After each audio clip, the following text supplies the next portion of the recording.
Welcome back to another exciting episode of Sports to Suits, where I highlight former athletes that have done some incredible things in the business community and really talk through their stories on how they're leveraging some of their background in sports in seeing success in business. So we're going on a 2 week hiatus.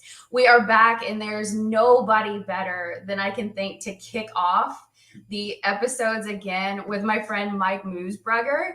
Mike, thank you so much for joining me.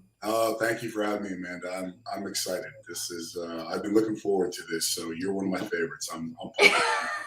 Well, thanks. And as you guys are popping in, definitely leave a note in the comments. Let us know where you're coming from and just say hi so that we can kind of see who else dropping in. So, Mike, why don't you just do just a kind of a quick background about yourself and share with the audience kind of some things about Mike? Yep. So I ex-athlete. I was a college football player. Went to Wake Forest University, and then after Wake Forest, I was fortunate. I bounced around, played professionally for about 2 years or so, and I got hurt, like many of us do. And then after being away from the game for a while, running into guys my same size didn't quite appeal to me quite as much, man. So I decided to step into the quote-unquote real world, like we all have to at some point in time. And I got into the pharmaceutical business in recruiting and clinical development and medical affairs. And I've made my way now throughout that business from a recruiting standpoint, putting people in jobs, to working in a CRO, which is what I do now, where we oversee clinical trials and help manage that for the large pharmaceutical companies. So it's been a crazy ride to go from being an athlete to transitioning into that next phase of life, like for many people. And for me, as I did this transition, I was battling a situation that happened to me in college as well, which I can get into, which I think really will be the crux of our talk today, and how I sort of overcame that and how I was able to apply that not only to life, but to business and the things that we talk about. So tell me a little bit about how did you get into sports? I'm always fascinated with especially like really high level athletes. How did you get into sports, and has it always been football, or have you done several sports? It's funny. I growing up, like everybody, I played everything, and it's funny. I found that my love was baseball, sort of initially, and I was the big kid, and everyone was wondering, why doesn't this big kid play football? And probably as a young man, I was one of those kids who I was really big on the outside, but I was still little on the inside, right? So I might have looked like a man, but I was still a little kid on the inside. So football, I think, scared me a little bit. And then, frankly, once I got into it and I did it, it was a love. I really found myself out there. I love the team aspect of it, and that, as opposed to, frankly, the violence. Basketball and baseball, as fun as they were, there just wasn't quite enough hitting for me. So football was how I made my way. So tell me a little bit about that. So you were a big kid, but you were kind of shy on the inside, right? And that's something that, like, with a lot of athletes, and you coach as well, right? Like you I do still right now. Yep. you still coach. So I coach as well. And what I see is there are some kids that are super talented, but a lot of people don't. Like, they're just kids. That's right. It happens a lot. And I can think back to myself, at that age, being a big kid, we were playing weight ball at that point. So, I'm 12 years old playing with 15 and 16-year-old kids in some cases. And it's a big difference, right? So regardless of, my physical side, it happens a lot for young men and women who are athletes who are talented, right? And it's a bit of a mind game, because I vividly remember, I'd be at recess, for instance, Amanda, right? And it's, hey, ease up, you got to play nice, you're gonna hurt somebody, you can't do those things. And then I'd get to practice, and I would have a coach who would be yelling at me, calling me a baby, calling me soft, calling me all sorts of other expletives, right? Because I'm not hitting the kids. So you learn, like for me, I learned on the football field the kind of the rules of engagement, from personal space and how we interact as human beings. So that was a challenge at an early age, really figuring out when it's appropriate to behave this way and when it's appropriate to not behave this way. And even now, as I coach, and we've talked about prior to this conversation, I see so many kids, right, that they just get trapped in their headspace. They're getting in today's day and age, with all the information, they're getting hit from every angle. And what do they believe, right? So it's a challenge. It's really a challenge. And I think as we get older, we start to find our way, right? But early on, for a lot of young athletes, that's a really hard thing. That identity crisis. Well, and it's also like, when you're a 15-year-old playing or a 12-year-old playing with 15-year-olds, even the content and the topics Yeah. that kids talk about is just so vastly different. And so you're trying to navigate also difference in maturity levels. Yeah, and you want to be, at that time, thinking back, like there's so many things I'm sure I told those guys I was interested in. Oh, I love that. Oh, that's great. And I didn't, right? I just wanted to be accepted because I was the quote unquote outsider, right? And it can start a really slippery slope where we begin to ascribe our own self-worth from the eyes of others. And that's a dangerous path, especially at an early age. Well, and that's like that. So you've nailed it. Like that's what a lot, I would say, what, 80 something percent. And that's just me throwing a statistic out there. Like athletes, if you start getting higher up and higher up and higher up and higher up, you start identifying with that sport more so and more so and more so. And so when did you like think, okay, I am going to go and play in college, or I'm going to be a professional? Like, when did you start thinking that you're like, I'm going to take this and make a career out of it? I will say candidly, for those that are listening, that's something that I've always struggled with, right? That self-worth concept of having been able to do that and receive scholarship offers and being able to play professional. I sort of always, my friends would say I poor mouth my achievements for that. But I think for me, in college, it really started to become a reality because I had so much respect for the guys that I played with, and I saw the level they were playing, and I said, wait a minute, like I can compete with these guys. I'm doing just as well as they're doing. So that's when I started to validate, okay, maybe there's an opportunity for me to take this to the next level and maybe do something with it. I mean, the sport was great to do, right? It got me a free education from a great institution and all those wonderful things, which is really what it should be for, right? No matter what we do, even, the great Tom Brady, whatever he does post playing, he's going to do longer than he was a quarterback, right? So, for me, I think it probably was something I tell my athletes now to have confidence in themselves. For me at that time, 20 years ago, it probably served me to think that I was a little bit of an underdog because it kept me always kind of scrapping and fighting. And I always sort of took that mentality, Amanda, where I have to outwork everybody, right? Everybody's big, everyone's strong, everyone has all the same intangibles that I have. So what's that differentiating factor? And for me, it was, well, let me just see if I can outwork them. So where did that come from? Like fundamentally, how was that instilled in you? Is it something that you developed? Like, is it a family? Like, what is it? It's I was fortunate. My father was one of the classic old school strong silent type that we weren't very verbose, but there was no lack of love, right? It was just sort of an energetic thing, like I knew it. And he was one. My dad just worked hard. He instilled that from us at an early age that you work hard, you do the right things, and good things will happen to you. So and I was fortunate as well. My coaching staff, really at Wake Forest, that's just kind of what we did. I mean, from the time I was a young man, I was really blessed to have a series of coaches who it was the same messaging for me, Amanda, which was these things are possible if you work, if you work. And after hearing it enough, right, and then applying it and seeing some of the results, it became sort of a second nature to me. So let's talk a little bit about, so you're in school, and as a student athlete, I'm connected to a ton of student athletes. And so how did you go about just juggling being a high performance athlete as well as the social scene, as well as college? I mean, you're in school, you're focused on your education. So how did you find a way to make all of that stuff work? I talk about this a lot with the guys I coach now who are getting ready to go to the next level. I talk about it with my nephew who's a lot, who's in college now as a freshman. It ultimately comes down to time management because we have a full-time job, right? It's student athlete, not athlete student, right? So you have to do both, right? The quid pro quo here is they're paying for you to come to their school and you got to perform, but you still have to go to school. So for me, it was about time management, and it was ultimately about priorities, right? Like I wanted to obviously get a chance to play professional football, but if I put all my eggs into that basket, I blow up my knee, something happens, you just don't get picked, you don't latch on. There's 1,000 things that could go wrong.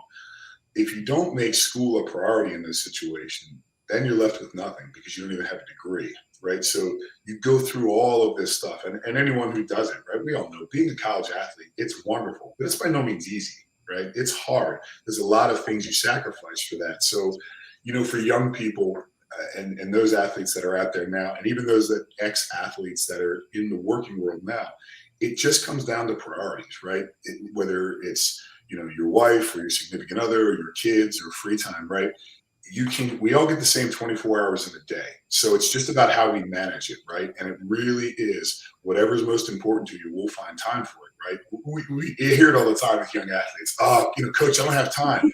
But you had time to binge watch 3 hours of Netflix, right? And what I had you to do was only 1 hour. Like, you do have time. It's the lies we tell ourselves, right, Amanda? So for me, it goes back to the hard work and the accountability that my father instilled in me. Just be able to look in the mirror and realize you did your best. And if you did, that's okay. So one of the things that you said was very unique, because I've talked to a lot of athletes, and a lot of them don't look for their careers outside of sports. You were focused on, yes, this is a great opportunity. I'm going to do the best that I absolutely can, but there's life outside of sports. Yeah. Like, I've got to figure out how to prepare myself in a way that when something happens, because it will, athletes can't, live being an athlete until they're 100 years old, right? So everybody has a career outside of sports at some point. So when you were doing that, like, how did you go about preparing for life outside of sports? Yeah, it's interesting because that's sort of, and I go back to being 18, 19 years old, right? When I think about that lack of belief in myself, in that case, it served me, because I'm like, okay, it's a possibility, but it's not a realistic possibility. So let me give Wake Forest my best, but also let me take as much as I can from them, right? It's got to be a quid pro quo. So, even when I was making that decision, man, I thought about, okay, where can I play the best football but get the best education, right? Just in case it doesn't happen. So for me, that's why I ultimately chose Wake. And for so many young people, I think really the only reason I was able to do that was I didn't have coaches and I didn't have people pushing me to just focus on one thing, right? Wow. The ones that start out, and it, we've all seen it, we've all heard it, and I know people mean the best of intention when they do it, but when you start filling a kid's head at 12, you're going pro, you're going to the league, you're giving them tunnel vision, right? And in some cases that works out, right? But in a lot of cases, and in most cases, it doesn't, right? And to start that at an early age, you really set those children up for failure. And, for me, honestly, I think a lot of it was just luck, right? I was just in a situation that it was an environment where my ability to grow organically was fostered, as opposed to people filling my head with, what could invariably be nonsense. So it sounds like you had a level of mentorship. So you had coaches, right? But they stepped in as somewhat of mentors for you, and not just mentors in sports, but also mentors in business. Yeah, I was really fortunate being the youngest of four. Older brother who's 7 years older than me, my father, both again strong silent types, right? So that's really for me where it started. And my brother being 7 years older, that's really where the accountability piece started. I remember vividly being 12 and 13 years old. I wanted to go play with those guys. So that's fine, as long as they acted like I was 19, 20, and 21. So there's no crying when you got beaten up. And of course, I ran in and cried every day, right? My mother was like, "Don't play with them anymore." That's the choice. So I was like, okay, I either need to suck it up or I need to cry, but I can't have both, right? So for me, that's where I started to learn it. And then, once I got out of college, I was really fortunate in my working career. I met Dave Meltzer, and Dave Meltzer and I have been friends now about 15 years. And he has been, from a business standpoint, he has been one of my best mentors. He's a guy that he always knows the right thing to say to me. We've had, very similar sort of paths. He's had his successes, he's had his failures. He talks openly about them, but he really talks about how he overcame that and how to come back. So I've adopted a lot of the quote unquote successes that I've had vis-a-vis those lessons from Dave. And, some people locally here, there's a local coach who's been one of my friends for 15, 20 years. Same thing, right? coached me along, and I said, take the same approach you did to athletics and apply it to business, and you're going to be okay. So that interview that you did with Dave, and I'm going to drop a link to it in the comments whenever we're done with this. If you're out there listening, this interview is so incredible. I mean, it's such an inspirational interview. Mike, why don't you share just a little bit about, kind of your transition out of the sport? So when you made that decision to leave football. So, if we go back to now, 20 years ago, 2001, I was the youngest of four. That traditional all-American family, right? Everything was great. It was, weekends were for football. Everyone enjoyed coming to the games. And, unfortunately, there was a family secret that I was unaware of. My older brother had a drug problem, and he had gone to rehab, and the family was helping him work through all this stuff. And he relapsed. So I was a senior at Wake Forest, and I got a phone call one day that both my parents and my brother were gone. So what had happened, I had seen them a week prior, had a wonderful weekend except for a loss for Clemson, said my goodbyes, said I'll see you guys next week. And then Tuesday morning, my father and I always spoke at 9 o'clock, not 8:59 and not 9:01, but like 9 o'clock on the dot. And that Tuesday, I didn't get a phone call. So I knew invariably something was up, but I thought it was business related. I came to find out as we unraveled all of this, my brother had been battling a drug problem for a while, and he relapsed. And like many, whatever happened that evening, he made a mistake. When he realized his mistake, he took his own life. And I was 21 years old. Right? I'm getting ready to graduate Wake Forest. I have two older sisters. My father has a business. Everyone's gone. Like, what am I going to do? So I did what I think most athletes would do. I leaned back on all of that tutelage that I had gotten from coaches and other people, and I pushed all that stuff down, and I just stayed strong for everybody else, which at the time seemed like the right thing to do because I just wanted to help everybody else. Everyone was in so much pain. I chose to ignore my own. So that led to, what I thought was healing, right? I wasn't really addressing what had happened. I wasn't having any sort of negative outcomes from it. I was helping everybody else and made me feel good about myself. But what happened is everyone else started to heal. My pain started to come back up. And I didn't recognize that at that point because when you push that stuff down, it's like taking a couple of balls of clay and rolling them together in your hand and then trying to separate the colors. So this had migrated into every aspect of my life, right? So I'm now hurt, done playing football. I became addicted to painkillers, getting out of the physical pain. The physical pain led to mental pain. Those painkillers dulled out the mental pain until I got to a point where I just couldn't take it anymore. And I decided I was going to take my own life. So after a failed attempt in doing that, I stuck a gun in my mouth and pulled the trigger, and the magazine fell out. So whether I invariably hit it, I subconsciously hit the release command, and whether it fell out because it wasn't my time, whatever the reason, I'm grateful. It wasn't my time, but that moment was the most sobering moment for me, right? That's where I tell everyone I found myself because after that, right, I stopped painkillers cold turkey, detoxed myself, and really took a look at what was wrong with me, right? Got into therapy, started to address that pain, why I behaved that way. And I realized that a lot of it was because I was avoiding the inevitable, right? And what I learned from that, what I truly try to tell people now is regardless of the situation, whether it's work, whether it's sports, it's life, we're not set up as human beings to lean into pain, right? But that's exactly what you have to do, right? So I tell people in that moment, the moment I embraced that pain, right? Everything I wanted was on the other side, right? I put those feelings away. My relationships grew both personally, both in business, right? And I developed I left 2001, right? Because I was mentally always trapped there, right? And giving every excuse for business failures, business success, and everything, right? I can trace all of that back to 2001. So my message for people is, there's lots of things that I learned out of that. The biggest one, you have to embrace your pain. You have to. So I'm like,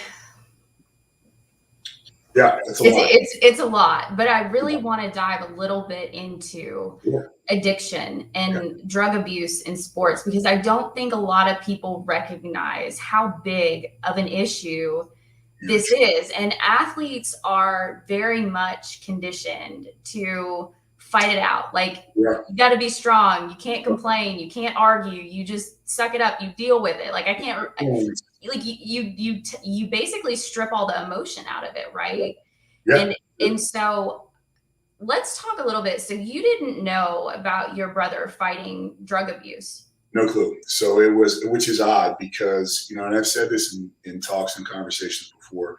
If I were outside looking at anybody else, I likely would have picked it up in 5 seconds, right? But because it was my brother, it never once dawned on me. Do And you see it now looking back? I do now when I think back long and hard about it, when I think about some of our interactions and knowing what I know. And, it makes it easier for me as well because I fought my own demons in going down that route. So I got a little bit of walking in his shoes, frankly, and what it was like.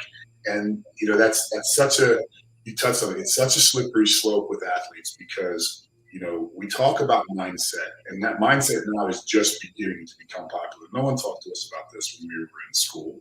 This was never something that was discussed, right? It's you suck it up, you be tough, water's for the weak, take an aspirin to it, let's get going, right? And in today's day and age, there's nothing that separates athletes more, I think, because at the level you were at, the level I was at, all these other great athletes, we all know the variances are so small, right? This is really what separates everybody. And the same is true in business at the end of the day. But for those athletes, it's a dark secret that so many of us are in pain, right? We don't talk about our feelings, we don't talk about our emotions. And the fans see us as these supermen and superwomen that don't feel anything. And the truth is, we're sensitive as all heck. Like, it hurts when you say bad things about us in the newspaper. It hurts when you say things on social media. You Well, know? and not just that, but I'm recognizing a lot of my success in my sport was caused by stuff like I was dealing with some things at home. Yes. And so I knew that that was an area of opportunity and escape for me was okay, I'll be at the gym And it fuels you. and I'll be able to just solely focus on all of this stuff. So when I think about athletes in the athletic community, it's almost like, well, what's driving you to be so successful? Boy, I'll tell you, when I think back to myself in 2001, and I went back to Wake Forest, because I'd made a commitment to them and they were good to me. And, I will never forget the outpouring of love from that community and that university when I went through this situation. They're the best. But those 2.5 hours on the practice field, that was my sanctuary because I can honestly say none of my pain, none of it affected me. I didn't even think about it. I could just focus, like you're saying, on practice, on the plays, on the steps. And then once practice is over, it comes all roaring back. And I think for current athletes, it happens all the time. Lane Johnson, the Philadelphia Eagle, just came back out after a 3-game absence for anxiety and depression. Like, it's a very real thing for people. So this is an interesting statistic. So I started doing some research around addiction in sports, drug abuse in sports. So this website shows between 50 to 70% of NFL football players admit to using opioids at some point in their career. Most of this usage started from a legal and perhaps even necessary prescription, but perpetuated by well-meaning individuals that really need pain management. So sorry, I'm a little bit like these are heavy conversations, right? But this is the reality. Like, you start things from an innocent perspective.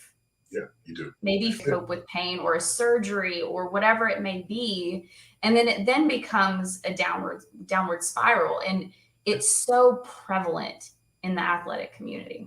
It is. And, we're athletes, right? So organically, whenever people deal with us, I feel like the volume is always turned up. So even in terms of prescribing things, right? The volume is turned up. We're athletes. We need more. And look, any athlete knows this, right? The ones that are listening, they're going to laugh when I say this, but we all know when someone has a major surgery, like, hey man, are you using all those? Like, can you spare a couple? that's just what happens in locker rooms, right? And it starts innocently. You're exactly right. And then what happens is when you learn, when you numb that pain out, it's you start chasing that because it's just I don't want to deal with it. And it's not the pain that you want to deal with. The physical pain they can always take. It numbs the mental pain out too. And that's really where the escapism starts. So here's another interesting statistic. So this is more around the college athletes. So alcohol is one of the most commonly used addictive substances for college athletes. As many as 90% of college athletes reported drinking alcohol last year. And obviously the legal drinking age in most states is 21. And so a lot of these kids, once again, it's innocent, it's social. It's like, let's go grab a couple of beers, let's do these things. But then it becomes a massive, massive problem. I see it, with the young men that I coach, particularly now over the past few years in dealing with COVID. It's even worse, right? I get it. They're young. They need an outlet. They need to blow off that steam. And it's a really tough time, but that's exactly how it starts. They don't realize that, I think back to my brother. My brother was doing well, right?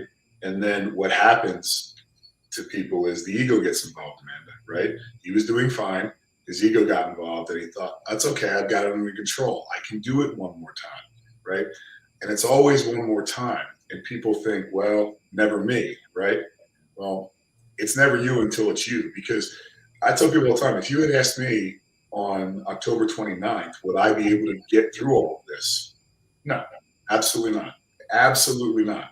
But I can, and so can everybody else, right? You never know what you're capable of until you're forced to be capable of it. But the reason I say it is there's no reason to tempt fate.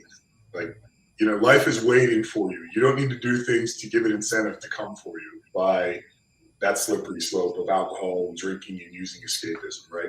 It goes back to embracing that pain. A lot of times, right, we're just doing that because we're in pain about something. Don't run from it. Embrace it. When you get on the other side of it, everything you want is there. So one of the things that people don't recognize, aside from all of the other outside factors, is the transition itself. So like you having to deal with your identity. I think back and like a lot of the conversations that I had with my parents was, when are we going to sports? Where are we traveling to? Is it going to be the competition? And so you get out of the sport and you're like, what? Like, who am I? I don't know this. And luckily I had a lot of grace because I was very young when I went through this. But I look at a lot of older athletes and they're trying to figure this out in their mid-20s. They're making bad decisions. They're trying to navigate this. So when you were going through that process, like how did you, and I know that you were dealing with a lot of other outside factors, but what are some things that helped you start recognizing how to deal with all of that? Yeah, that identity crisis is a big piece, right? Because it's for all of us at some time the game's going to end, and even when the game ends, for a lot of us, you can't get away from it, right? Like even my buddy Marcus Ogden, when you're our size, people know you played football. You're still not going to get away from it, even though, right? It's irrelevant. It's 20 years ago for me at this juncture, but it's still like it just is there. So I think, firstly, for these young people that are in their 20s, especially, and are failing, I applaud them. You have to fail, right? There is nothing that will help your success more than failing. I say this all the time. The only reason I'm good at anything is because I failed at so many different things, right? I learned a few things from winning, but I didn't retain them, right? We all learned everything from losing. So first, be kind to your future self. That's something my mentor, Dave Meltzer, tells me all the time. It's okay. Be kind to your future self. You're going to figure it out. Secondly, the mentor-mentee relationship is huge, right? Don't overthink this, guys and girls, right? Take a look at, if you want to do what Amanda does, okay, talk to Amanda, right? Connect with Amanda. Do everything that Amanda's done, and you can be Amanda, right? Like there are steps to success. So I think for me, the thing that was most impactful was really the mentor-mentee relationship, because as young people, and especially leaving the dysmorphic world of athletics, right, where everyone wants to give you things, right? It's crazy to me when you're playing, you start making a lot of money, but then no one lets you pay for anything. It's weird how that works, right? And then you get into the real world, and that's a really big guy. And that's just that guy's tall, so there's nothing special about it. So I think the two biggest things are be kind to your future self, right? It's okay. I know the quote unquote failure, that's new for a lot of us because we've all been so successful in sports, but don't beat yourself up about it. It's just a learning experience. Accept it. Ask yourself, what did I do to get here? What am I supposed to learn from it? And then just move on. So here's something that I truly believe, like, it is okay to start from the bottom. You have to do it over and over again. So I had a successful corporate career. When we jumped into entrepreneurship, guess where we started? We started from the bottom, and I think that this is one of the things that athletes really struggle with, because you've put in all of the work and you've seen success. Yep. But you don't remember all the grit and all the grind and all of the repetitions and all of that stuff to get you where you are today. So I find in a lot of conversations, especially with successful athletes, that they're expecting it to get in the business world and be at the top. It doesn't, I said this, I think, literally 2 days ago to my athletes. Rome wasn't built in a day, but it didn't fall down in a day either, right? So success, failure, both those things, they're slow climbs. And you hit the nail right on the head. You didn't go from high school to all of a sudden you were an All-American college and you were a draft pick, and or you were just chosen from the Olympic team. Like, there's all the blood and the sweat and the tears and the sacrifices, right? You didn't just show up one day, right? And you were there. I think the challenge that happens with young people is, I was listening to a speech by Steve Harvey the other day, and this really resonated with me. People tend to follow their passion versus following the gift, right? It's okay to do both, but your gift is what's going to sustain you forever, right? Passion is, that's something you like doing. That's great. If you do your gift, now, for the fortunate that the gift and their passion is aligned, great. But I think so many times people, they don't, and in my opinion, it really comes from ego. Like, take a look at yourself. You know what you are. Look in the mirror. Like, what do you want out of life, right? There's only going to be one of them. Figure it's a 1 in 400 trillion chance, right? When we came out as me, there's only one Amanda back. So do you unapologetically. Like, and if people don't like it, that's fine. They can change the station. But it's you, right? And so many people, they get trapped in lives that they didn't want because they're not being honest with themselves about doing what they want. So my advice, especially when you make this transition, it's okay. If you want to get into pharmacy, great, give it a shot. It doesn't work out. That's okay. Not a life that just a lesson back to recalibrate. So, Mike, how do you go about? So I'll share my experience in this, but I'm curious on your thoughts around this. How do you go about finding your gift? Because you nailed it. There's passion and then there's gift. And sometimes the gift, you have to overcome maybe fear or whatever it may be to tap into that. Sure. For me, it's public speaking. I have this gift of having people, like, stories and moderating conversations. Yeah. I had a mentor that literally within a 5-minute conversation was like, Amanda, you have to do this, and this is how you do it, and you're going to do it. But that was terrifying for me. Public speaking was terrifying. But it took that person to be like, Amanda, this is your gift. Stop. Just quit being weird. Just do what you do and lean into it. So I'm curious, how do people go about in your mind? Like, how do people find their gifts? Yeah, and I think it's what you said is perfect. You can go back to that mentor-mentee relationship if you can find that, because that's someone who's going to be honest with you, the good, the bad, and the ugly, right? Like, if I'm doing something, if I'm not, Dave Meltzer has literally said to me, and it hurts, but it's paramount. He said, like, Mike, don't play small, right? There's no reason for you to play small. By dimming your light, that doesn't help anybody. By just being yourself, you unconsciously give people the validation it's okay for them to be themselves. So first, I think that's why the mentor-mentee relationship is so important, whomever it is that you can find, because they'll be honest with you. Look, we're all humans, right? I say this to my athletes. It's okay if you want to lie on social media about your stats and those sorts of things, because that's not real anyway, right? Just don't lie in the mirror, right? And that's when you think about finding yourself, it's taking the time. I'm a big believer in quiet time. I believe meditation is paramount, especially for ex-athletes. So I think the way I went about doing it, and maybe it won't work for everybody, but I think it's worth a shot, is take those quiet moments, look in the mirror, be honest about yourself, about what am I passionate about? What is it that I can do that's really effortless for me? Like for you, it's just, I remember I knew in our first conversation when we spoke, I'm like, oh, this is going to be great because we just flew and the conversation went an hour and a half and it seemed like it was 5 minutes, right? When you're able to do something and you don't think about it and you enjoy it, that's your gift. Your passion is what you do when it's convenient. Your gift you always want to do. So like basketball may be a passion. That's raining out today. I don't know what it's gonna do. Okay, that's great. You're passionate about it. You like doing it. Golf, right? You see my clubs. We just talked about this. Exactly. So there's, if I'm hitting it well, right, there's a passion of it. But if I'm not playing well, I'm like, yeah, I have no interest in golf. That's not my gift.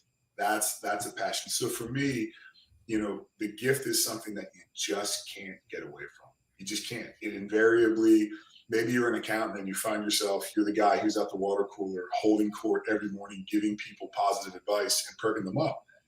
You probably shouldn't be an accountant, right? You're missing something. That's and how. sometimes you have to have somebody that pulls that out of you, that talks to you about that. It's so hard, especially athletes. For us, we're used to coaches. We're used to people pulling information out of us or us adjusting, even our training based on feedback. And so one of the most powerful things as a former athlete that you can do is find somebody that, like you said, Mike, is brutally honest, that can help you pull out some of that gift because you may not even be able to see it. No, and most of us can't, frankly. I mean, I do well with someone yelling at me. I get it. In today's day and age, there's been a dramatic shift, right? I think for when you and I were athletes, now becoming entrepreneurs, and for where kids are at today, they're facing different challenges. So how they maneuver it is a little bit different. But for those that are, in their 20s now and they're on that kind of cusp of making that next step, they really have to take a look at the brutal but loving personal accountability, right? One of my favorite things David Goggins says is, the further you get from personal accountability, the closer you get to failure. And I believe that is one of the truest statements ever, right? You have to be able to hold yourself accountable. And for us, what are we used to? Well, we're used to coaching staffs holding us accountable and training staffs and all those things. And then when we get out and we get a little too much freedom, it's kind of like a dog that gets off a leash for a little while, right? We don't have direction. And I think I've said this to my nephew if he's listening, right? He's an athlete as well. We do so well with rules and regulation and structure as athletes, right? And when we're left from those confines, I think that's a lot of times where athletes go wrong, right? Especially if they're left with a lot of money and a lot of time and not a lot of mentorship or direction. It is a recipe for disaster in most cases.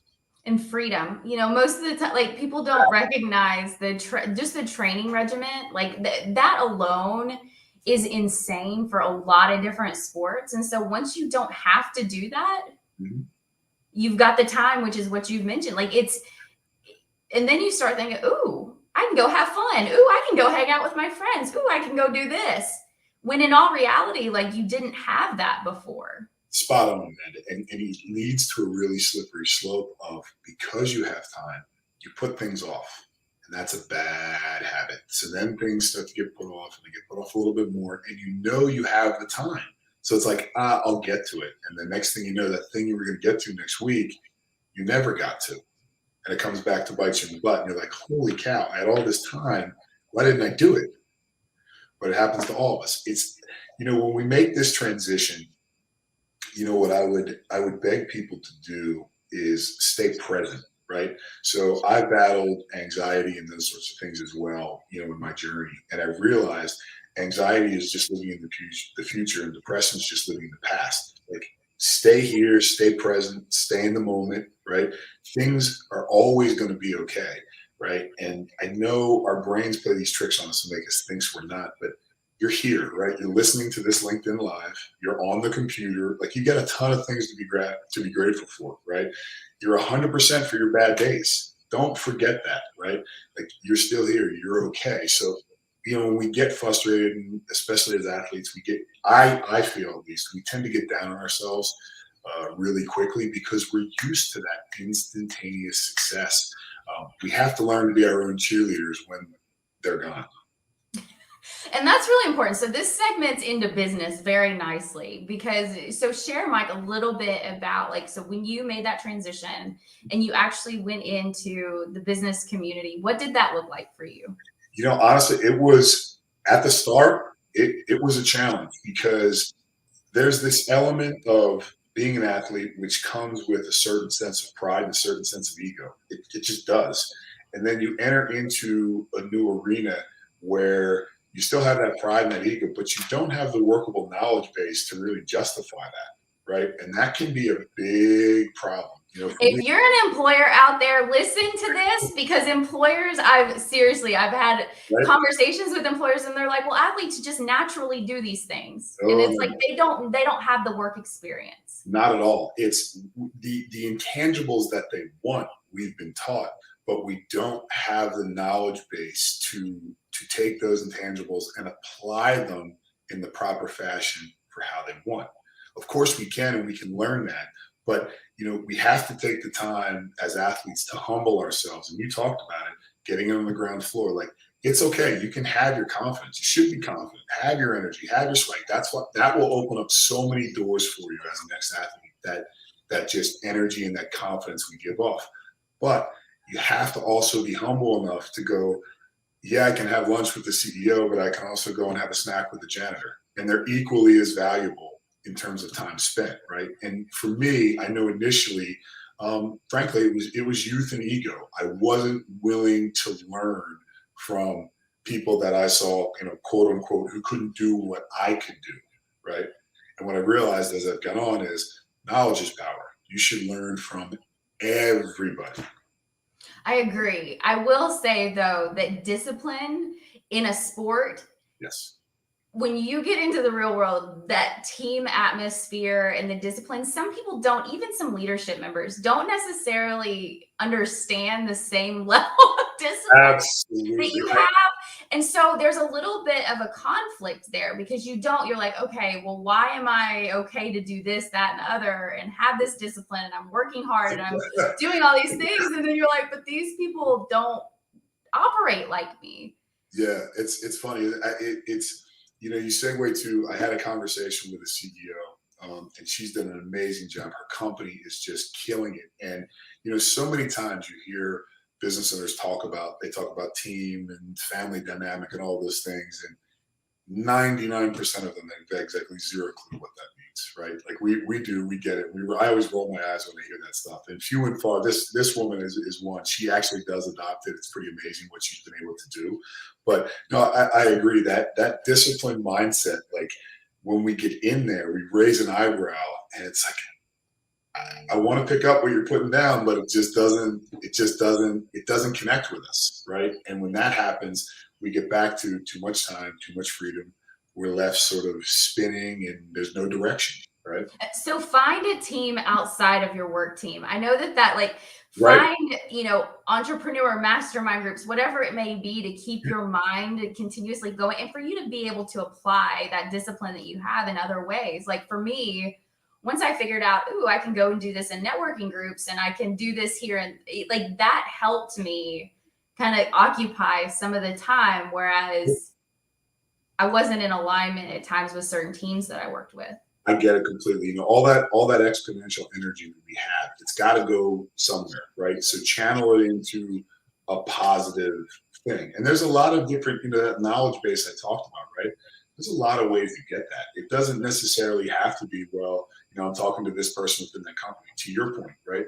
Start networking, right? Talk to people, even if they're not at your company, talk to people in that industry.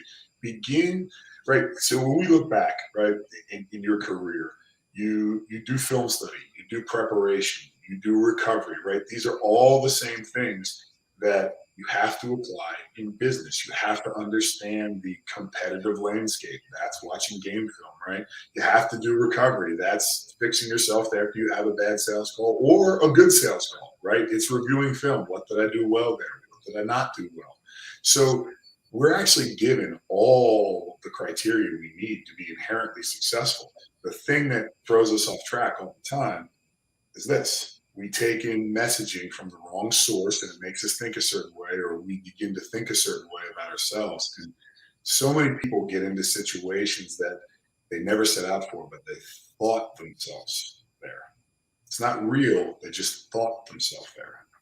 So what do you feel like employers could do to help? Because they're athletes, I truly believe, are some of the best employees. I mean, they're dedicated, they're hardworking, they have tenacity, they have all these things that they've developed core values from. Sure. But what are some things that employers could provide to Yeah. some of these athletes when they come into their organizations to help them thrive?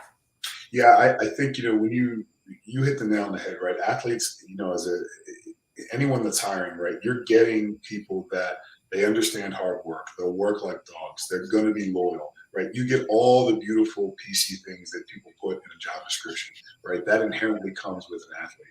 But athletes as well, we're in a brand new environment. So think of us no different than any other employee. Even though we're projecting all of this confidence, we're probably very scared, a little intimidated, a little lost. We're not ones that are going to usually step out and say, yeah, hey, Mr. CEO, like I'm struggling with this here. So what I would say to management and folks that are going to oversee athletes is listen behind the words. We all have a good gift of gab. We're all going to project confidence, but we will drop hints as to the things that we're struggling on. And to the athletes, I would say, don't be cryptic. Tell people what you need. It's a weird two-way street because I think a lot of times employers sort of assume, well, they're athletes, they're used to thinking on their feet, they're fine. And athletes assume, well, they're not really going to understand, they never played a sport. Don't do that, right? The sport is kind of irrelevant at this point because it's over. All the beautiful values and things you gain from the sport, you get to keep those, but we're not on the field anymore. We're in the boardroom. So you have to listen to your new coach. So, athlete, employees, be coachable, right? I know it sounds cliche. They talk about that. With employees, you have to be coachable. You have to be willing to listen. And to management, actually coach, right? Don't sitting in and having meetings that don't have a point and droning on for hours and hours and hours. No one likes that, right? Like get in, set the agenda, say what the expectations are, hold athletes accountable, and you will get the best out of them every single time, right? An athlete must have accountability. If they're given too much freedom, we'll drift, in my opinion. That's super powerful. So I want to go back. So you coach. Yes. And I also coach, and I also have an 11-year-old daughter, and we're dealing with, she's a travel soccer player. So we're dealing with some of these principles. Oh, we have Robert Mackey just popped in. Wonderful. But one of the things that seeing it from the parent side is a little bit different. Yeah, absolutely. And then being on the other side from a coaching perspective. And, our kids are going through a lot right now, as you said, and having the challenges that sometimes they're dealing with makes that relationship vital in the success. So talk a little bit about, from the coach's perspective, some of the things that you're seeing as far as challenges around the kids nowadays and some ways that you're going about helping them overcome that. This is, and I think so many coaches, and kudos to them, they've done a great job. I know at the school I coach at, our head coach has really adopted this and done a great job. But this, I know some people, they're like, oh, it's an excuse, it's this, it's that. And this mental health thing is real, right? These kids are really struggling. And regardless of political beliefs, this COVID thing has really caused a tremendous amount of damage. Social media has caused a tremendous amount of damage to these young people, right? It's literally the old adage of comparison is the thief of joy. It's what has happened to them, right? They're holding themselves to this unattainable standard, right? First of all, ladies, whoever you're following, that picture she puts up, it's not real. She photoshopped it. It's not her house. Like it's, you know what I mean? And The guys, filters are crazy. yeah, I mean, they're insane. real. It's not real, and I think we've done a good job at that with the school, and I hammer my guys on it about just be real. It's where I come up with the saying like it's okay if you want to fudge on social media, but just don't lie in the mirror. Like you know what you are. So I think first and foremost, um, we have to bring some empathy back to sports, right? These kids are not, it's not appropriate to call them weak. It's not appropriate to call them soft. There's time for tough love, right? But invariably, particularly now, kids just need to know that they have a safe place. Again, I don't mean to belabor a point, but what messaging are they supposed to listen to, right? They're getting different messages from the school, from the news, from all these different filters, and they Well, and don't. the kids are freaking mean. Exactly. So you hit right? Bullying. It goes viral now, right? Like when we were playing, it was okay. You had a fight, you shook hands, you called it a day, and that was it. Nowadays, it goes on for years. It goes viral. It goes instantly, right? So I think for coaches, we do a good job of talking to the kids about their presence on social media, about what's appropriate to put up, what's not appropriate, and about the amount of time that they spend on it as well. I'm a big guy into, food is a huge issue for me relative to young people right now. I think it's the other reason it causes so many issues emotionally from a dietary standpoint. So, any coach out there, please don't assume. You really alluded to it in your situation, Amanda. I've had no less than 4 or 5 situations where I've had to get involved because there was an abuse situation at home that no one in their right mind would ever guess, right? So ask yourself, coaches, if an athlete is behaving a certain fashion, why are they doing it? There's usually a cause, and the root cause may be something really serious. So, a lot of times I think coaching can be a thankless job, right? You donate your time, you get invested in these young people's lives, and you have parents who always have something to say, and but at the end of the day, the emphasis is on these kids, right? And they're hurting, a lot of them, and they don't have a direction. They don't have anybody to look after them. They don't have anybody to help them, and they're getting the wrong messaging, right? So for me, I would say to the kids who can hear this and coaches, pass this along. Like, you're perfectly perfect the way you are. You don't have to change yourself for a guy or a girl or a coach, right? You are perfect the way you are. There's only one of you. It's called self esteem, not them esteem. Look at yourself, know how great you are, know all the wonderful things you're capable of, and things will be okay. But the coaching piece it's a big one. I could go on and on about this, man, because there's so many warning signs you can see with kids. They get quiet, they start losing weight, they're just not acting the same. Or kids that are really active on social media and suddenly they're not. That's a So warning. this is like this saying just keeps popping in my mind, and I like I said, I coach. I have an 11-year-old daughter, so I hear all of these stories. And little girls can just be really mean and catty. Yeah, they're awful. Hurt people hurt other people. 100%. Like, and that's something that with our kids, we have to encourage. Like, I don't know where. Like, I know in my career, it was like, okay, well, it's a winning and losing thing, right? And in sports, it's a winning and losing thing. But in reality, like the more we support and lift other people up, the better we all are. So for me, I try to teach and coach, like always support. You don't lose, you learn. Like it's always about how can we like elevate other people. And so talk to your kids about this. Like make sure they're supporting other kids, because like I hear it all the time, like so and so is being mean, they cut me down, they said mean things to me, and it's like these things are not necessary. And unfortunately the reality is that takes away confidence. It does. And it erodes it for these young people, right? And there's a saying we say on our team that if you can't be right, just be kind. There's no reason for all the ancillary stuff, right? People get into so many arguments when they're young, and even as we get older, and it all comes from a place of ego, right?